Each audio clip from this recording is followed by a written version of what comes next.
ఇప్పుడు రాజధాని పేరుతో జరుగుతున్న ఫార్స్ చూస్తే ఇక్కడ జరుగుతున్నది వాళ్ళు చేస్తున్నది అది ఎన్ని లక్షల కోట్లు మిగులుతుందో తెలియదు. ఈ లక్షల కోట్లన్నిటికీ లెక్కపత్రం ఎందుకు అవసరం లేదంటే కిందికి ఎంత పోయినా భూమి తగలదు కాబట్టి ఆ ప్రదేశం ఎంచుకున్నాడు.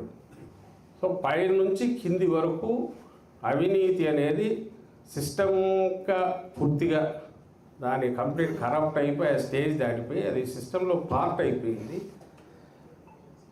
దాన్ని బండగా ఓపెన్గా ఎగ్జిక్యూట్ కూడా చేస్తున్నారు. చేస్తున్న దాన్ని ఆధారాలతో సహా పట్టుకోవాలంటే మనకు అక్కడి విభాగం అనే దాని రోల్ చాలా ఎక్కువ పెరుగుతుంది.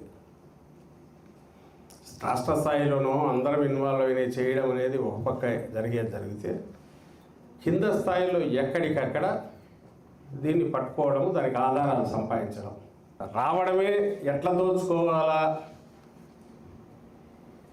అనే ఒక పూర్తి అదే ప్రాజెక్ట్ కింద వచ్చినట్టున్నారేమో అనిపిస్తుంది.